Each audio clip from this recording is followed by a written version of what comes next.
자, 1달러클의 주제는 서양 철학이라고 배경을 세팅하고 가는데, 자, 존재에 대한 물음이 시작이 되었다. 아, 오케이. 서양 철학의 시작이 존재래요. 그러면 우리도 마찬가지로 글의 주제, 존재란 게 무엇인가인데, 이제는 뭐 고1 잼민이들 아니니까 다들 이 정도는 다뤄야 되나 봐. 자, 그래서 철학자 파르메니데스라는 사람의 말을 인용하고 있는데 뭐래요? 있는 것은 없는 것이고 없는 것은 없다? 뭔 소리야? 있는 것은 있고 없는 것은 없다. 당연한 얘기를 하고 있는 건데. 어떤 존재가 있다가 없어지고 없다가 있게 되는 일은 불가능하다. 존재의 생성과 변화, 소멸을 부정했다. 그러니까 불교에서는 그러잖아. 뭐 색즉시고 공즉시색? 있으면서도 없고 없으면서도 있다 라고 했는데 얘는 그걸 분리한 것 같아. 그러니까 이제 정말 개떡처럼 얘기했지만 찰떡처럼 알아들어 볼게요. 자, 우리가 이제 서양에서는 이건 것 같아. 존재와 존재가 아닌 상태를 완전하게 분리했다는 거죠. 이분법적으로, 베타적으로. 됐니? 그런데 우리 아시다시피 동양, 특히 예를 들면 불교에서는 존재와 존재가 아닌 상태가 공존할 수 있다고도 본 것 같다. 물론 공즉시 색, 색즉시 공은 사실 두 개 같다는 건데 제가 약간 재해석을 해봤고 이게 이제 모순적 상황이 공존하고 있는 거잖아. 얘를 뭐니? 좀 더 정확하게 가볼게요. 자, 우리가 오른쪽 스핀일 때 주황색으로 현관패 치고요. 왼쪽 스핀일 때 노란색으로 현관패 쳐볼 건데 아시다시피 양자역학에서는 왼쪽 스핀과 오른쪽 스핀이 공존하고 있잖아. 맞니? 양자역학에서는 존재와 존재하지 않음이 공존하고 있잖아. 그러면 얘를 현대 물리학으로 가져오잖아. 얘는 그럼 뭐야? 고전역학이에요. 얘는 그럼 뭐야? 양자역학인 거예요. 여기까지 이해되셨어? 물론 안 되시겠죠. 나도 뭔 소린지. 자, 봅시다. 그러면 이에 반해서 헤라클레이토스는 존재의 생성과 변화를 긍정을 했다. 그는 존재하는 모든 것들이 변화의 과정 중에 끊임없이 생성과 소멸을 반복하는 것이다. 존재에 대한 두 철학자의 견해는, 자, 그럼 봐봐. 얘는 주장이라고 할게. 정이라고 할게. 얘는 반이라고 할게. 그러면 플레타의 이데아론에 영향을 주면서 여기서 합의됐나 봐. 변증법적으로. 1, 2, 3. 그래서 한쪽은 둘을 완전히 구분했다면 한쪽은 둘을 구분하지 않았고, 그래서 어떻게 갔을까? 존재를 끊임없이 변하는 존재와 영원히 변치 않는 존재. 자, 그래서 이제 동양 철학에서 얘기하는 이기론 같은 게 확립이 된 거지. 그래서 선생님 카메라 이쪽으로 와볼게요. 자, 1단락 내용부터 정리를 해가긴 해야 될 텐데 우리가 동양에서의 이기론이 있습니다. 자, 서양에서는 이걸 어떻게 정리했다고 지금 이 글을 보니까 형이상학, 자연과학으로 나눌 수가 있겠고, 이렇게 이상적 세계를 뭐라고 했지? 이데아. 여기는 현상계. 즉 이렇게 이분법적으로 간 것 같아. 자, 그러면 이제 1단락의 도입부부터 우리가 잡아봐야 될 건데 1단락의 도입부. 자, 보시면 맨 처음 누가 있니? 파르메데스. 얘는 어떤 견해예요? 존재와 비존재에 대해서 완전히 구분하는 그런 입장이었어. 자, 그 다음에 두 번째 헤라클레이토스는 존재와 비존재의 교집합을 인정한 것 같아. 자, 그리고 마지막 누구에 들어와서?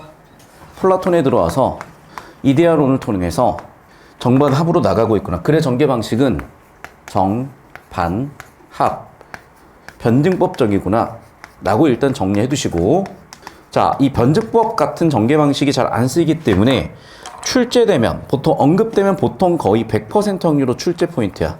그래서 출제 포인트 잡아주시고. 정리되셨습니까?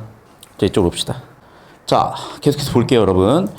플라톤은 존재를 끊임없이 변하는 존재, 영원히 변하지 않는 존재로 나누었고, 그는 우리가 경한 현실의 세계는 존재는 변한다. 그러니까 우리의 현상계는 변한다고 봤죠. 그리고 현실 세계의 모든 것은 근원이 이데아다. 이데아는 불변이다라고 본 거예요. 자, 반면에 현실 세계의 존재는 이데아를 모방한 것일 뿐 불완전하다. 자, 그럼 봐봐. 지금 이분법적으로 이데아랑 이데아가 아닌 걸 계속 나누고 있거든. 그럼 그것들을 여러분 일단 현금펜을 쳐서 좀 구분을 해볼 건데, 첫 번째는 이거죠. 뭐라고? 변한 것과 변하지 않는 것들. 두 번째는 뭐라고? 완전한 진리와 진리가 아닌 것들. 또 모방한 것들과 불완전한 것들. 또 감각을 통한 인식이 가능한 현실 세계와 이성에서 인식할 수 있는 세계. 그러면서 이 철학이 이후에 서양 철학이 되었다라고 얘기를 했고, 자, 그럼 여기에 제가 현관펜 친 애들 이대로 놔두면 정리가 안 되거든. 이거를 표 처리를 재구성을 하셔야 돼. 그래야 정보 처리가 되시는 거고 연습이 되시는 거야. 현관펜 다 쳤니? 자, 그럼 표 처리 위에다가 재처리해봐. 네, 거꾸로 썼다. 자, 하나씩 분류 한번 해볼게요. 크게 이데아와 현실 세계로 나눴고, 이데아는 뭐다? 본질적 세계다. 현실 세계는 그 본질 세계를 모방한 세계다. 이데아는 불변의 진리가 있는 세계다. 현실 세계를 가변한 세계다. 이데아는 완전한 세계고, 현실 세계는 모방했고 가변적인 세계라서 불완전한 세계다. 이데아를 인식하는 방법은 이성으로 인식할 수 있고, 현실 세계는 오감으로 인식할 수 있다라고 이렇게 정보 분류가 있다는 겁니다. 여기까지 되셨니? 필기 잘 따라오시고요. 자, 필기 잘 따라오셨으면, 자, 왼쪽 다시 가서. 자, 1달러까지 이제 정리가 끝나봤고, 이제 2달러로 갑니다. 자, 그러나 역접 세모 치시고, 플라톤의 견해를 바탕한 서양 철학의 주류적 입장, 근대 나가서 니체에서 강한 비판을 받았다라고 하면서, 니체가 뭐 했어? 비판을 했으면 비판에 뭐가 있어야 돼? 근거를 있어야 돼요. 비판의 근거는 뭘까? 헤라클레이토스야. 뭐래? 자, 영원히 변하지 않는 존재, 절대적으로 영원한 진리는 없다. 즉, 뭐가 존재하지 않는다? 이데아가 존재하지 않는다고 주장한 거죠. 또 우리가 살고 있는 현실 세계의 유일한 세계지 이데아 같은 건 존재하지 않는다. 그러니까 이데아가 존재하지 않는다. 첫 번째, 두 번째 다 이 부분이죠. 그러면서 그 한마디로 뭐라 그래서 신은 죽었다고 선언을 했고, 형 이상학에 따르면 왜 이원론이야? 이데아와 현실 세계를 나눴으니까 그 이원론을 뭐 했다? 전부 다 부정했죠. 자, 그러면 그 부정하는 근거들이 계속해서 나와야 될 텐데, 형이상학적 이원론이 진리를 영불변하고서 고정하고 현실 넘어 이상세와 초월적 세계를 생명의 근원을 설정함으로써 우리의 현실 세계를 부정하도록 만들었다라는 게 그 한계라고 계속해서 근거 1, 2에 따라서 전개하고 있는 논박 구조가 보이실 거고, 됐니? 즉 모든 문제의 원인이 여기 있다는 거죠. 자, 형광펜이면서 다시 한번 좀 강조 좀 한번 해보겠습니다. 자, 니체는 비판을 했어. 비판했으면 뭐가 있어야 돼? 근거가 있어야 돼. 근거 첫 번째는 이데아가 존재하지 않는다야. 이데아가 존재하지 않는다. 똑같은 얘기를 3번 얘기해요. 두 번째 근거는 뭔데? 그 이데아의 존재 때문에 인간이 현실적 삶을 똑바로 살 수 없게 만들었다. 그러면서 인간의 삶의 문제를 만들어 버렸던 사상이다라고 얘기를 한 거야. 여기까지 흠 잡히셨습니까? 자, 필기 정리하시고. 자, 정리되셨으면 이제 3단락인데, 니체는 허무에서 벗어나기 위해서는 생명의 본질을 회복해야 한다고 봤고, 그는 인간이 자신의 삶을 지탱할 수 있게 하는 힘의 의지로 보았대요. 자, 그럼 봐. 지금 문제 원인은 뭐야? 허무. 맞죠? 다시 정리해본다. 즉, 이러한 형이상학적 세계 때문에 인간은 허무해진 거고, 그 허무한 문제를 해결하기 위해서는 어떻게 생명의 본질을 회복해야 된다고 봤어. 다시, 우리 인간은 허무하게 살아 생명의 본질을 찾아야 돼. 왜 허무해졌어? 초월적 세계가 전개돼 버리니까. 자, 그러면 인간이 자신의 삶을 지탱할 수 있게 하는 게 바로 힘의 의지라는 개념이 특히 뭘까? 자, 주변의 사물에 자기 마음대로 지배해버리는 의지가 아니라 스스로 극복해내고 생명의 상승으로 지향하는 의지. 자, 요즘 이게 중요한 워딩으로 많이 쓰일 텐데 뭐라고 하면 되니? 주체성이라고 하면 되겠네요. 여러분 비문학이나 문학에서 많이 보는 단어들이 될 것 같아.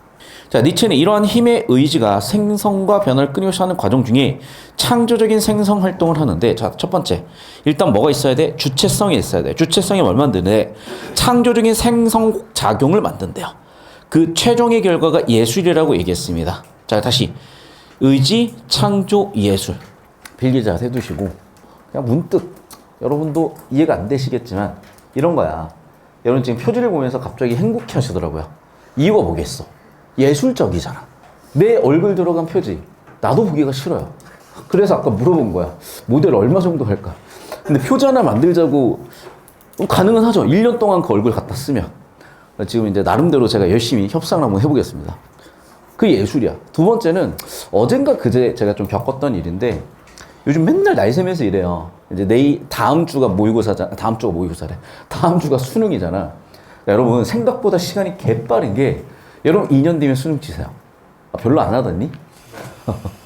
여러분 저를 처음 봤을 때부터 지금까지 시간 딱 2번만 더 주면 수능이야. 그러니까 생각보다 여러분 금방이야. 진짜 생각보다 금방이라고. 저는 이제 매년 여러분을 대하는데 아마 내년부터는 수능 시험장에 들어가지 않을까 싶어. 제가 이제 원래 수능 시험장에 같이 들어갔었어.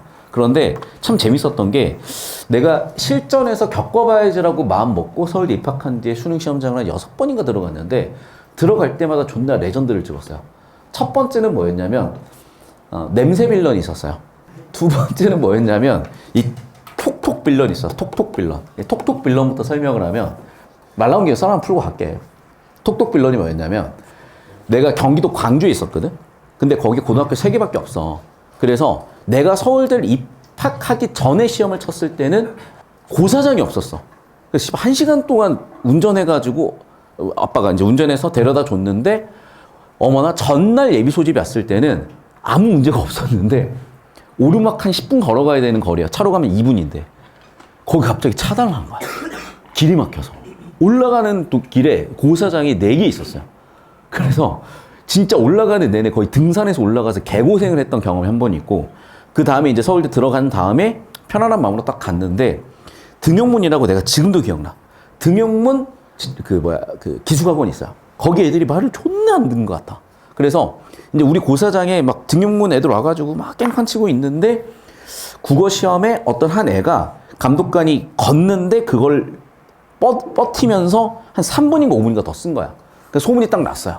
아, 저 반은 일단 나이 든 새끼들이 말을 존나 안 듣는 것 같다. 그래서 마킹하는데 문제가 생기니까 미리미리 거드라는 그 전달을 하셨나 봐. 자, 그럼 이제 그 고사장에 오신 선생님께서는 누가 그 사고를 쳤을 거라고 생각을 하겠니? 딱 관상을 보면. 제일 나이 들어서 제일 말 안 듣게 생긴 새끼가 누구예요? 나였겠지. 그래가지고 내가 요주의 인물이 된 거야, 진짜. 그래서 열심히 풀고 있었어요. 그래서 이제 풀다가 나는 이제 프로 수험생이었으니까 마킹 뭐 30초면 해버려. 그래서 마킹 이제 시간 놔도 한 10분 정도 남은 상황에서 킬러 문제가 2문제가 남아있고, 킬러 문제 1문제 남겨놓고 이제 한 문제 거의 한 70% 정도 풀어가는 중이었는데, 원래 이거 선생님들이 얘기하면 안 되거든요. 그런데 10분 남았습니다. 마킹하세요 라고 얘기를 한 거야. 아, 알았어 하고 이제 풀고 있었어요. 근데 갑자기 선생님이 오시더니 내 책상을 이러는 거야. 그래서 뭐 실수하셨나 보다. 풀고 있었어. 또 이러는 거야. 또 이러는 거야. 그래서 쳐다봤어. 그랬더니 진짜 이 답지 있죠. OMR. OMR을 딱 빼가지고 내 위에 딱 얹는 거야. 그때 내가 1차로 멘붕이 확 왔어요. 왜냐면 킬러는 흐름이 딱 있잖아. 중간 흐름이 딱 끊긴 거야. 아, 일단 쌩 까고 옆으로 밀른 다음에 또 풀었어요. 그랬더니 진짜 선생님이 다시 다시 또 답지를 위에 놔두는 거야. 거의 이제 욕 나올 뻔해서. 근데 어떻게 욕을 할 수는 없지. 그래서 다시 옆에다 놔두고 내가 또 풀고 있는데 선생님이 계속 치는 거야.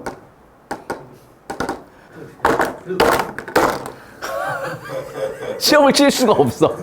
근데 한 1, 2분 그랬나? 아, 너무 화가 나는데, 아, 내가 약간 과몰입했다. 나 이미 서울대 생이잖아. 시험 좀 조져도 되잖아. 그렇다고 내가 선생님하고 싸울 수는 없잖아. 그래. 하고, 포기하고, 마킹하고, 시험지 다시 들어갔는데, 흐름이 다 끊겼잖아요. 시험이 작살났지, 이제. 그때 내가 기분이 나빴는데, 오히려 좋죠. 왜? 여러분한테 그런 얘기를 해줄 수 있는 기회가 된 거잖아. 아. 그거 말고도 되게 여러 가지 빌런들이 있었는데, 오늘 텐션 보니까, 여러분 표정을 보니까, 이제 표지 같은, 우리 오늘 나간 교재 표지 같은 일이 있어야 될 것 같고, 제가 최선을 다해서 다다음 주에 준비해놓고, 자, 그리고 그게 이제 예술적이라는 얘기를 한 건데, 죄송해요. 자, 어쨌든 다시 일로 와. 그래서 우리가, 그래, 그 예술적인, 우리 표지 모델을 보면서, 그 예술적인 표지 모델을 보면서 열심히 공부에 대한 의지도, 삶에 대한 의지도 생겨나는 거잖아.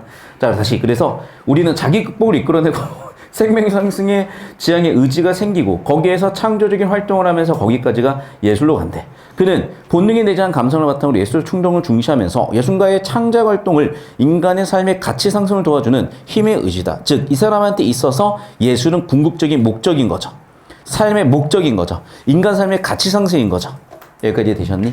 저는 이 말에 100% 공감해요. 왜냐면 문득 한 어젠가 그젠가 이제 해운대 앞바다 딱 뛰다가 비가 존나 왔던 날이 있어. 어제였냐 그제였냐. 뛰는데 비가 존나 오는 거야. 몰라 하고 뛰었어요. 비가 미친 듯이 오는 거야. 그랬는데 거기에 이렇게 비가 안 맞는, 그러니까 나무 잎들이 이렇게 있어. 비가 안 맞는데 이렇게 딱 앉아 있었어. 그래서 앉아가지고 이제 쭉 저 바다를 쫙 보면서 내가 제일 좋아하는 음악을 딱 들으면서 이렇게 감상에 젖어 있었죠. 감상에 젖어 있었는데 되게 예쁜 서양 여자애가 옆에 앉는 거야. 아, 진짜야. 비를 안 맞을 수 있는 유일한 장소가 거기였기 때문이에요. 그러면 내가 있어도 옆에 앉아야 되지 않겠니? 물론 이제 이렇게 딱 인스타 이렇게 딱 줄 수 있겠지. 인스타 줘봐 이러면서 줄 수 있겠지. 근데 굳이 인스타 받지는 않았고 옆에 흙기들끼만 봐도 예술적이더라고. 그게 내 인생의 삶의 의지였고 목적을 만들어내면서 역시 예술이다. 역시 인생은 예술이다. 돈도 필요 없다. 역시 인생은 예술이었다. 그 예술을 딱 생각하는 순간 삶의 의지가 너무나 크게 생겨나더라. 라는 교훈을 다시 한번 여기서 되새기게 만드는 그런 구절이었어요. 열심히 사시고 됐죠? 결혼식을 왜 가는지 모르겠으나 보시면서 나도 영어쌤처럼 살아야 되겠다 라고 생각을 하셨으면 그것도 괜찮은 방법 중에 하나일 것 같아. 자, 그래서 다시 힘의 의지까지 갖고 예술을 통해 생명력을 회복할 수 있고 허물을 극복할 수 있다. 플러스 1, 플러스 2라고 쓸게. 그래, 결국 이거예요, 여러분. 우리가 죽을 때 돈이 중요하겠어요? 물론 여러분은 태어난 지 얼마 안 됐지만 저는 이제 곧 죽을 나이기 때문에 죽음에 대해서 진짜 진작에 고찰 중이고, 내가 죽을 때 뭐가 남아있겠어? 돈이 남아있겠어? 남아있으면 뭐 할 건데? 뭐가 남아있겠어요? 추억이 남아있는 거라고, 추억이. 제가 제일 좋아하는 그 DJ 중에 한 명이 아비치라고 이미 죽은 사람이 있어요. 근데 그 사람이 남겼던 여러 가지 있는데 진짜 가사가 대박이야. 한번 보세요. 아버지가 어리실 때 얘기했대. 추억을 만들면서 살라고. 자, 저도 그래서 추억을 만들러 갑니다. 그만 이상한 이미지 만들지 마세요. 저도 이제 곧 결혼을 할 거기 때문에, 저 이제 미래 마누라를 찾으러 가는 거니까 자꾸 그렇게 하지 마시고, 일본 가지 않을까 싶어요. 미래 마누라, 일본. 자, 장모님의 나라, 일본. 장인어른의 나라, 일본으로 가지 않을까 싶습니다. 자, 니체의 철학적 견해는 20세기 초 예술가들에게 많은 영향을 줬는데, 특히 회화에서 독일의 표현주의가 니체 철학을 수용하면서 예술 지문으로 엮어내는 게 요즘에 트렌드인 게 보이실 거고, 표현주의는 전통적인 사실주의 맥을 따르지 않았대. 씨발 도대체 뭔 소리인지 모르겠으나, 자, 우리가 좀 장단을 맞춰줘 봅시다. 그러면 사실주의라는 거 아마 정밀묘사나 있는 그대로 표현하는 거 아니겠어요? 재현 아니겠어? 그럼 재현이 아닌 뭔가를 왜곡하거나 변형하지 않겠어요? 라고 추론을 해보자, 얘들아. 추론을. 사실주의의 맥은 형 이상학적 이론론에 근거하여 존재 진리의 참 모습을 모방하는 것을 예술의 목적으로 받아들였다. 재현에 비하겠다. 예상 그대로죠. 사실주의니까 어떻게 해? 그래. 존재와 진리의 참모습을 모방하자, 재현하자. 예술의 기법은 뭐다? 모방이다. 예술의 기법은 뭐다? 모방이다. 그러나 니체의 철학적 관점을 예술을 이해한 표현주의 화가들은 예술의 목적을 재현이 아니라, 보이시죠? 감정과 충동을 표현하는 것으로 보았고, 사실주의 미학에서 이성보다 열등한 것으로 여겼던 감정, 이성이 꼭 감정이 있는데 감정을 존재의 본질을 드러내는 거라고 봤대. 이성 vs 감정에서 감정을 더 가치 있다고 본 거죠. 모방, 재현 vs 아마 왜곡이 될 것 같은데 계속해서 봐. 그래서 인간의 감정은 시시각각 변화하며 생성과 소멸을 반복하는 것이기 때문에 올해 한 해만 해도 남자친구가 3명이 바뀔 수도 있는 거고, 그림을 그리는 동안에 매 순간 변화하는 감정을 중시하면서, 그래서 대상의 비례와 고유한 형태를 왜곡, 보이시죠? 그래서 어떻게 더 강하게 과장, 보이시죠? 그렇게 감정과 충동을 표현했단다. 그러면 봐. 재현하고 왜곡이 대립되는 개념인 게 보이시죠? 이런 개념들을 좀 잡아보라고. 또한 원근법에 얽매이지 않았어. 자, 이게 아마 르네상스 시기였던 걸로 기억을 하는데, 르네상스 때 원근법을 사용함으로써 사실성을 높이는 게 그 시절의 예술의 발전이었다면 시대가 바뀌었잖아. 이제는 뭐로 가는 거야? 그렇죠. 원근법보다는 원근법이 얽매이지 않는, 즉 표현주의로 갔다. 표현주의라는 게 사실을 모방하는 것보다는 뭐였다? 재현하는 것보다는 뭐였다? 왜곡하거나 변형하는 것을 목적으로 하는구나. 그리고 주제가, 이쪽은 당연히 뭐였겠어? 이성 중심의 표현이었겠지만 여기는 감정 중심의 표현이겠구나 라고 하면서 이렇게 표철이 되시는 게 또 보이실 겁니다. 자, 그래서 왼쪽 칸에다 뭐라고 써야 되겠어? 예술의 기법, 형식이고요. 오른쪽 칸에는 누굴 써줘야 되겠어? 내용인을 써주셔야죠. 되셨어? 이렇게 정보 분류하는 기준들도 자연스럽게 만드시면 되겠어요. 자, 필기 정리해 놓으시고. 되셨니? 4단락. 그리고 5단락. 필기하십시오. 야구장 직관 많이 갑니까? 안 갑니까? 야구장 직관 좀 가는 사람 손. 가요? 롯데 어때요? 상태 어때요? 롯데 상태. 벌써 말이 안 통하기 시작하죠? 제일 중요한 걸 자꾸 빠뜨리면서 얘기하지 말고. 아니, 그냥 그분들은 몇 분 안 되시잖아. 2만 명 들어오면 그 중에 절반 어떠냐고. 어때요? 말씀 들어보니까 창원하고 저기 대구로 가십시오. 창원과 대구입니다. 거기가 미래예요. 보십시오. 자, 표현주의 화가들은 이성과 합리성의 가치를 추구하던 당시 사회 분위기에 반발하며 예술가로서의 감정적 주관적 표현을 예술을 추구하는 가치로 보였다. 다시 정리해 볼게. 자, 그럼 기존에는 뭘 중심으로 봤다? 이성과 합리성 중심으로 봤다. 여기는 어떻게 봤다? 감정을 보았다. 그들은 자유로운 형태와 색채로 자신들이 가지고 있던 내면의 불안 등등등을 이런 문제들을 예술로서 극복하면서 노력하려고 한 거죠. 그렇죠. 우리가 되게 힘들고 괴롭고 할 때 이제 표지를 보면서 행복해질 수가 있는 거고, 그게 극복하는 방법이고 강한 생명력을 만들어주고 살아있게 하는구나. 야, 역시 진리다. 야. 니체가 천재다. 자, 화가의 내면을 적극적으로 표현했던 표현주의 니체의 철학을 근거로, 제 교재도 그런 표현주의가 되겠네요. 철학을 근거로 예술에 대한 새로운 해석을 보여주었다. 자, 구조도 그리십시오. 영상 끊겠습니다, 선생님. 이기론과 형이사학, 자연과학, 이데아, 현상계의 기본적인 개념은 좀 미리미리 잡아두셔야 편하다 그랬고, 자, 일단락에서 이렇게 세 명의 학자들의 정반학 구조로 플라톤 이데아까지 나왔는데, 자, 이단락 갑시다. 자, 그 플라톤 이데아가 근대화 가지고는 문제가 많이 됐나 봐. 그래서 니체가 비판을 하셨는데, 일단 큰 문제는 우리 현상에서, 우리 현실 세계의 삶이 무의미하게 되는 이유 중에 하나가 저는 플라톤의 이성 중심의 사유, 이원론 사유였다는 거죠. 왜? 이원론 때문에 철계라는 게 완벽한 세계로 자꾸 전제돼 버리니까 현실 세계가 불완전하고, 또 결국 우리 인간이 뭐 죽어서 초월계 갈 수 있다 이런 종교적 아이디어가 있으면 현실 세계의 삶을 제대로 살아갈 수도 없을 거고 허무주의에 빠질 수밖에 없다는 거죠. 결과적으로 현실 세계의 가치를 낮추는 문제를 만들기 때문에 그 해결을 위해서 우리 생명의 본질을 깨달아야 된다고 얘기를 했고, 구체적으로 내용이 많이 나오진 않아서 좀 겉핥기가 되는데 그냥 이런 거야. 우리가 예쁜 사람 보고 잘생긴 사람 보면 기분 좋은 이유가 뭐겠어요? 예술이라는 거죠. 자, 그럼 봐. 우리가 살아가면 생각을 해보잖아. 우리를 살게 만드는, 우리를 행복하게 만드는, 우리를 이끄는 것들을 잘 생각을 해보면, 뭐 돈을 많이 번다, 좋은 대학을 간다, 다 좋은데 결과적으로 감정적인 거 아니겠냐는 거야. 기분 좋은 감정이 들고 기분 좋은 느낌이 들고 그랬을 때 우리가 좀 더 동기부여가 되지 않냐는 거야. 그래서 자기 극복과 생명 상승의 의지가 생명의 본질이고, 그 의지는 창조 행위로 이어지는데 그 창조의 끝은 뭐가 있다? 예술이 있다는 거죠. 그 예술을 보면서 우리는 삶의 가치를 느끼고 힘의 의지를 느끼는데, 여러분 예술이라고 해서 거창한 게 아니고, 우리가 예를 들면 웃고 들어, 이것도 예술이야. 게임 같은 것도 마찬가지다. 그래픽이 예뻐, 예술이죠. 사람도 마찬가지야, 예뻐, 예술이라는 거야. 그 예술이 삶의 가치를 만들어내고 힘의 의지를 높이고 생명력을 높이고 허물을 극복하게 한다요. 여기까지 기준으로 끝까지 잡아주시면 되겠어. 자, 그러면 이제 결국에는 철학에서 예술론으로 갔고, 니체의 예술론은 예술은 항상 내용과 형식의 틀로 보신다 그랬죠. 자, 기존의 사실주의와 표현주의를 비교해보면 일단 내용은, 기존의 사실주의는 이성 중심의 표현을 했다면 여기는 감정 중심의 표현을 했고, 재현 모방 사실성 높이고 원근법 같은 걸 제대로 따져갔다면 얘는 외국 과정 변형을 하고 문법도 그렇게 지키진 않았다. 자, 어떤 의의가 있겠냐. 과거에는 이성 중심으로 가면서 감정을 되게 저급한 거라고 생각을 했는데, 그게 아니라 인간의 본성 중에 하나인 감정의 가치를 재평가하게 되면서 삶의 문제를 해결하게도 되었다까지 왔습니다. 자, 필기 정리 되셨으니까 바로 문제 같이 한번 풀어보면서 16번 문제 볼게요. 1번 선지. 니체의 철학적 개념을 예술 양식의 발전 단계. 자, 예술 양식의 발전 자체가 지금 보이질 않지. 철학적 개념을 예술에다 적용했다는 게 맞지만, 예술에 대한 니체의 견해가 시대에 따라 달라지는 거 없습니다. 역시 마찬가지 시대에 따라서 없어. 자, 3번 선지. 예술에 대한 니체의 시각까지는 맞는데 서양 철학의 주류기 입장과 장단점, 비교? 그러니까 논박 구조라고 봐야죠. 논박 구조라고 봐야지. 장단점보다는.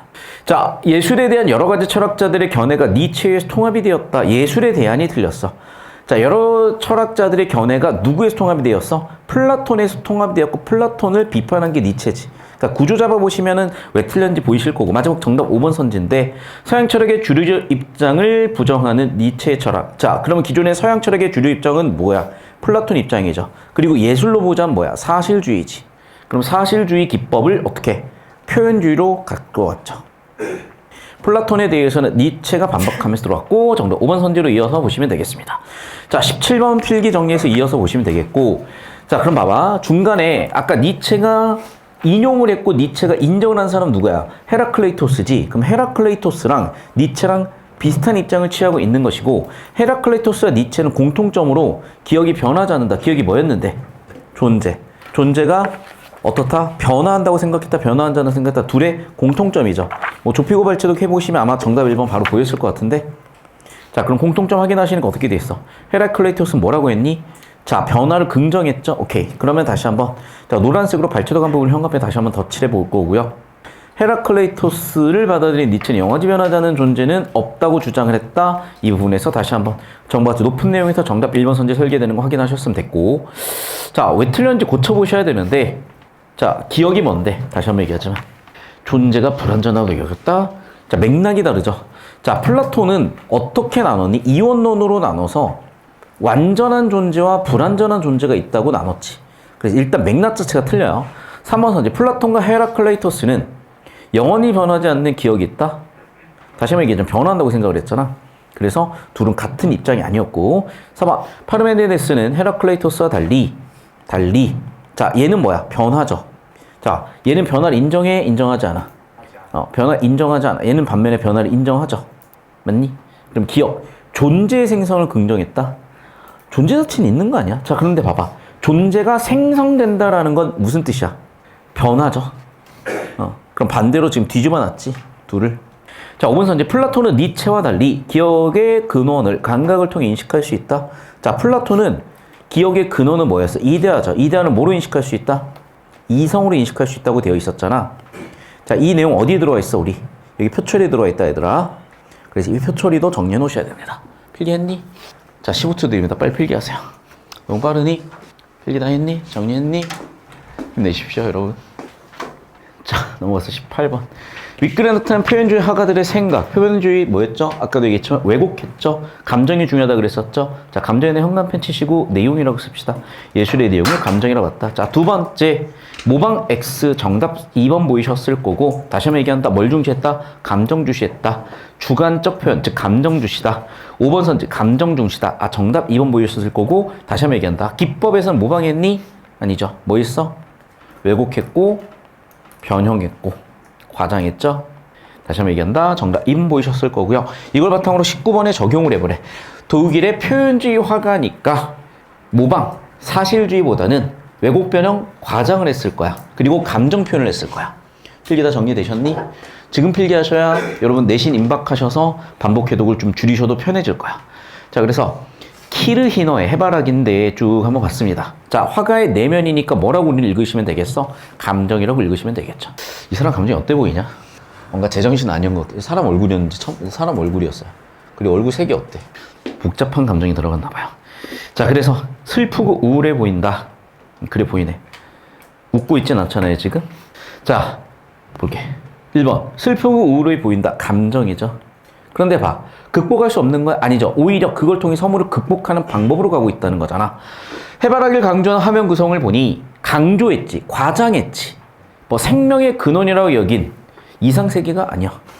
현실에서 생명의 근원을 찾자고 얘기했지. 자, 해바라기의 노란색 윤관이 빨간색을 대비한 것을 보니 초연적 세계를, 초월적 세계를 재현하려고 한지 않았. 자, 그 다음에 4번. 화려한 원색으로 그린 것을 보니 감성을 중시했다. 예술적 충동을 중시했다. 4번 보이시고, 마지막 5번 선지 볼게요. 원근법에 어긋나게 그린 건 맞아.